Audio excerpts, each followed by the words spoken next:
So I talked a little bit in one of my previous videos about how in 2006 I lost my mom and how that was just like a big wake-up call for me.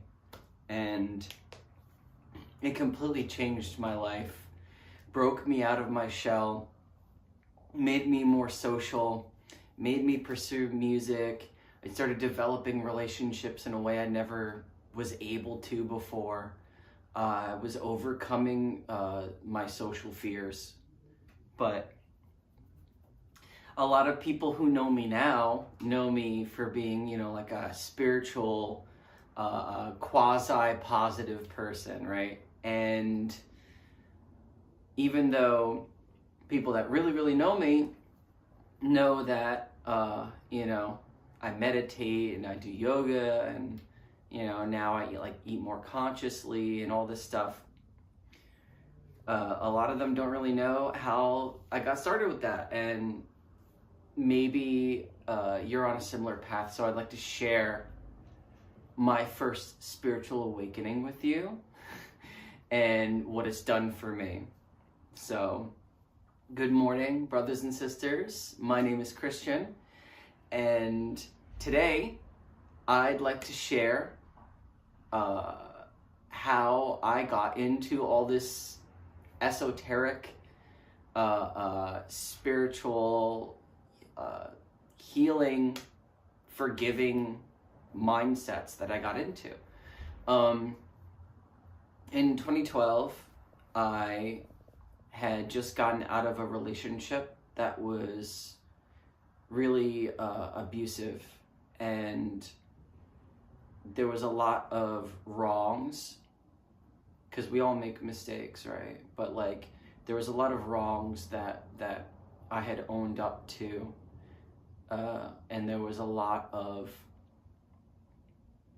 just negative people in my life at the time, toxic friend groups, really painful reminders of a past that I lived with my dad, and my dad was abusive, and so there was a lot of things that was just coming out of, even musically, right? Even musically, I, at the time, for the first 5 years of me doing music, I was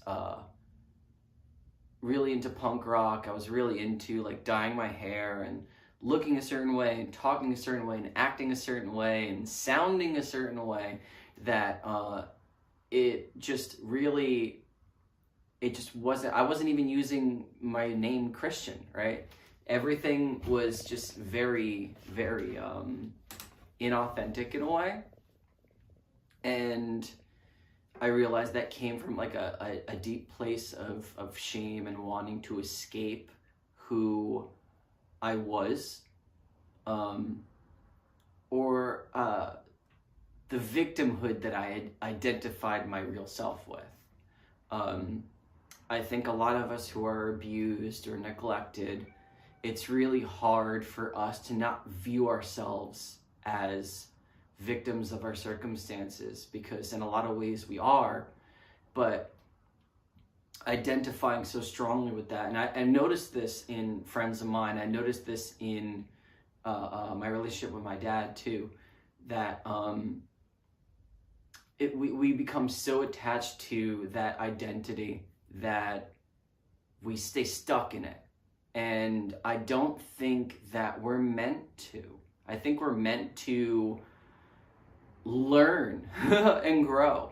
What a concept, right? But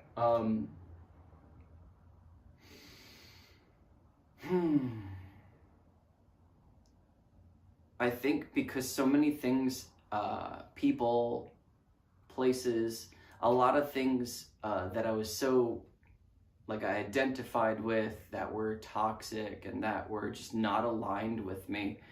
Once all these things were gone and all I was left with was myself, I had no choice but to look at it. And initially, I was doing the thing that a lot of us do, distracting myself. Let's watch this. Let's you know, like food was always a big distraction for me. I just made a video on my addiction to food, and you know, that's a pretty sad way. And speaking from experience, maybe that sounds a little harsh, but it is a sad way to escape how you're feeling and what you've been through. But I luckily met just a really incredible person around that time, and I was going to college. And almost like at the exact same time of meeting this person, I was also discovering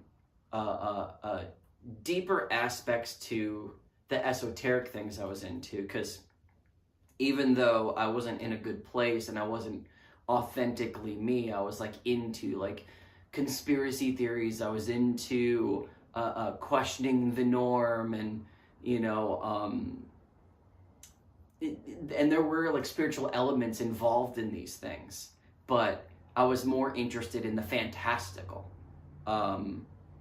not necessarily the healing part of it, you know, or like I my whole life I was interested in outer space. My whole life I was interested in prehistory, and the study of both these areas really put into perspective our place in the world. So it's almost like there was a spiritual element underlying almost every aspect of my life since I was a little kid, and I just didn't become aware of it until 2012, when I started getting more into Eastern philosophy, people like Alan Watts, and the things that Bruce Lee would talk about. You know, I always liked Bruce Lee because, you know, Bruce Lee was a good fighter and he was entertaining, but like the deeper things he had to say philosophically, and he was a big fan of like Krishnamurti. Krishnamurti's another one. And then I would eventually get into Thich Nhat Hanh and Ram Dass, just like all Eckhart Tolle, all these incredible, deeply profound individuals that were just vulnerably and authentically sharing their take on suffering, their take on enlightenment, their take on the world around them, and just putting it in such a way that it was hard to not like feel the truth of their words resonating with me. And to discover all of that in parallel with like meeting this really incredible person that inspired me through her own compassion to open myself up more. And you know, with that inspiration and with all these new teachings that I was learning, I was starting to get into meditation. A friend of mine, another friend of mine, got me into being part of a meditation group and doing yoga. And then there was another friend of mine, I started doing open mics for the first time. So this is weird, but all these things kind of happen almost simultaneously, not at the exact same time, but almost within the same week. My spiritual awakening led to me doing open mics, which before then I was not open to doing. I thought you had to play shows, and if you wanted to play bigger shows, they had to be pay to play shows. I was like really like in this like blinders on mentality of living my life, that things had to be done a certain way, things had to look a certain way, you had to act a certain way. And you know, I guess in the 2010s and the 2000s, like there was somewhat of a collective scene where everyone did have like a look, everyone did kind of have a sound, so there was this kind of cliquey uniformity to being. But thankfully that doesn't really exist anymore. Like you'll see certain trends, but even within those trends nowadays, no one's like a carbon copy of someone else, really. Not the way that it was back then. And the further back you go, the less individuality you have. At least from my experience and what I was able to observe around me.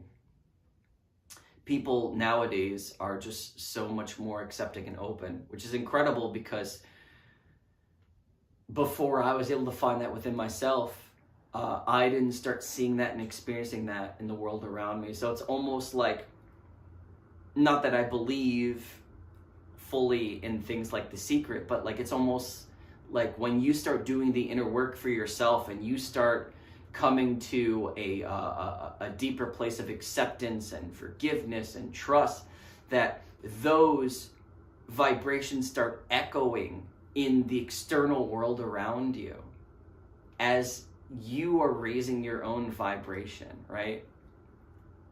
So in a way, I guess this isn't just about, you know, a spiritual awakening in a way, but it's also just like a healing journey. It's about looking at your trauma. It's about allowing yourself to feel. And, you know, a lot of us, I'll speak for myself, but a lot of us are afraid to feel our feelings because they're so powerful. They're so strong. Like, we don't want to lose control, right? Like, it's terrifying. Like, what if we lose ourselves in our sadness? What if we lose ourselves in our pain or our anger or our suffering? And then losing ourselves in that, the fear of, like, what if this is just my life now? What if I'm stuck here? We don't want to be stuck in that. You know, we want to transcend it in a way. And the funny thing is, the only way to transcend it is to go through it, is to allow it to come. It's been a big part of my shadow work since last year, too. But my first spiritual awakening is what led to this massive expansion of who I was into who I am now. It led me to open mics. It led me to poetry groups. It led me to meditation groups and yoga. It led me to just being more open and vulnerable with people. And even though I was on this journey, all throughout my 20s, there were still a lot of old behaviors and old traumas that still were persisting, that still were not being dealt with in the best way. And I think that life throws curveballs at us to test us, to see if we're resilient enough to either bounce back or to remain firm in our stance and where we're at. And because I'm just a regular person, just like anyone else, of course I've had, I'm in a band again. So now all my old traumas of being in a band, that you have to make it and you have to be somebody and you have to do this and you have to do that, that started coming back up for me again. And even though I had done the work to look at my trauma, I got swept up in these traumas again. And it became a rat race again. So that's the thing about spiritual awakenings, is that, number one, you don't just have one. You could have multiple awakenings throughout your life, and each awakening, it could just be a reawakening, like you're coming back to yourself, or you're coming back to a perspective that you used to hold. But it could also just be like each awakening just bringing you to a higher level of awareness, a higher level of forgiveness, a higher level of compassion and openness. And I've had a second spiritual awakening that did that same thing for me that it did back in 2012, and not so surprisingly, it was 10 years later.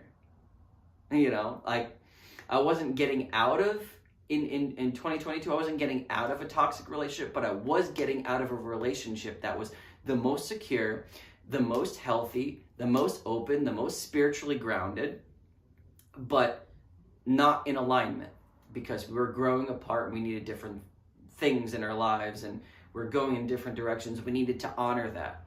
And so, it's such a funny parallel too, because the relationship that I was in 2012, I didn't have the strength to leave it. she had to leave me. And it was something that we both knew that we had to do like a long time ago, but I just didn't know how to give up. And that's the thing too, is that it felt like giving up. So I didn't want to quit. But you got to know when to let go. You know, let go and let God, essentially. And trust that letting everything crumble around you and fall apart is leading you to something truer, that's more in alignment with who you are. That all this space now that you're creating by whether it's a relationship, whether it's a friendship dynamic or a career path, whatever it is, all this space that you're creating by letting these things go that no longer serve you, that aren't in alignment with who you are, that space will now be filled with what truly does resonate with who you are, that will take you to higher levels and deeper levels of who you are, truly. Because we get so wrapped up in our identities and our social roles that we forget that we're actually just meant to keep changing and keep growing, and identities aren't fixed. Nothing is in this life is a fixed, unchanging thing. And it's our clinging to the comfort and the familiar that keeps us stuck, that keeps us miserable in a way. And it's fear that keeps us wanting to cling to the familiar, even if it's hurting us.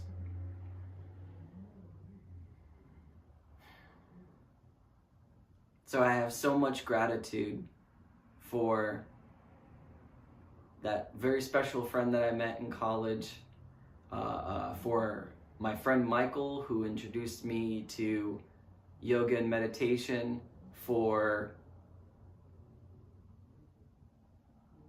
my friend Brian, for putting on literally one of the most incredible poetry groups and open mics ever. What a beautiful community. And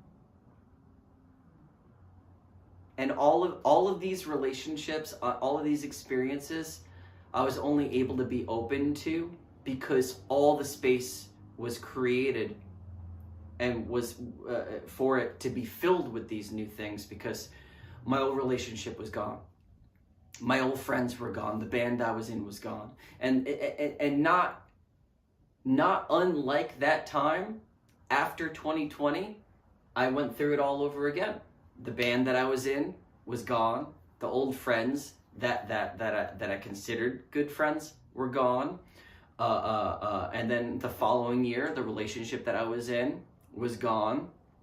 The place that I called my home for 3 years was gone. So in a lot of ways, my it felt like a reawakening, but it was also so different. 2022 was so different to 2012. But in a lot of ways, there was parallels to my first awakening. And my first awakening, I wouldn't be who I am without it.